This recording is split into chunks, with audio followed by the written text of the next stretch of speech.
If you look at Whale Rider, people would say, for a long time, people said to me, no one will go and see a Maori film. And I said, it's not a Maori film. It's a universal story. It's an absolutely universal story.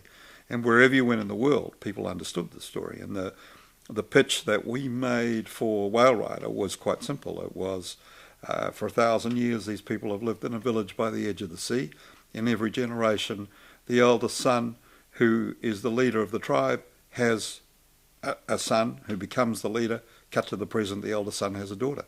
Siones' wedding, people say, oh, who wants to go and see four Samoan guys? No, it's not about four Samoan guys. It's about four guys who are 30 going on 16, who can't behave themselves, who live at home with their mothers, get their ears clipped by their mothers, and who make such dicks of themselves that they're not allowed to go to their best friend's wedding.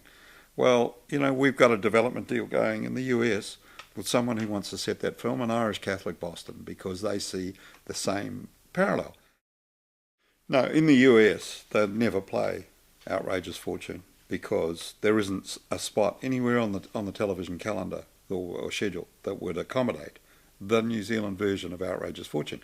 And on top of that, having optioned the right to make it, they actually don't want anybody to see that. They want them to see Good Behaviour, which is the US show. Because we get, about 300 applications a year from people who want us to help them develop or participate in projects. And we respond to everybody and we tell them why we're not going to get involved, because we only get involved in about 10 of the 300. I don't believe that good ideas only come when you drive in the gate here. They come from everywhere. So we're open to them all. They're all my children and I love them all. And I think that, I'm really proud of everything we make. And there are things that I've made that I think that have had a huge impact. And, clearly things like Whale Rider has had an enormous impact worldwide. And things like Outrageous have had an impact. And Shortland Street because of its impact on New Zealand.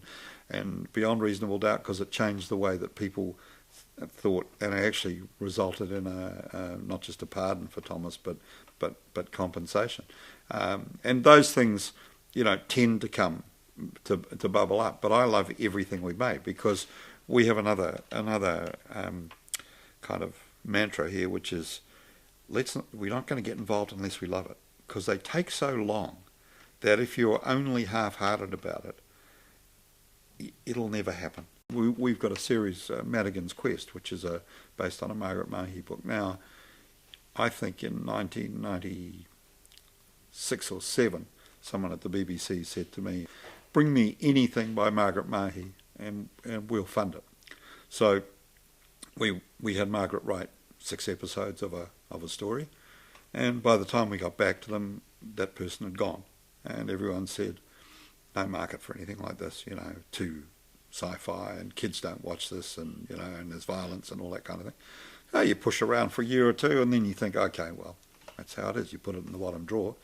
Then Lord of the Rings comes along, Harry Potter comes along, you take it out of the drawer, and go to somebody who's now the new head of children at BBC, who says, this is the best idea I've seen in 10 years.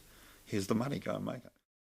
We made a big headline series on Captain Cook, and we're looking for projects that are significant. The Cook story was a story about Canada, Australia, UK, New Zealand, and the way it was told, the book that I read by Vanessa Collingridge told that story in a way that it hadn't been told before. We've got lots of television drama that's on the slate for this stage for 2009, 10 and 11, and we're always working a long way in advance. We've got half a dozen feature films that we really like. We've got 2 romantic comedies, one of them based on Roseanne Liang's Banana in a Nutshell documentary, which we think will make a terrific little film, and we think will be universal because at its heart is a cross-cultural relationship and all the difficulty that creates. We've got a great romantic comedy from 2 writers who've never written anything before, which is very funny and which is absolutely universal as well.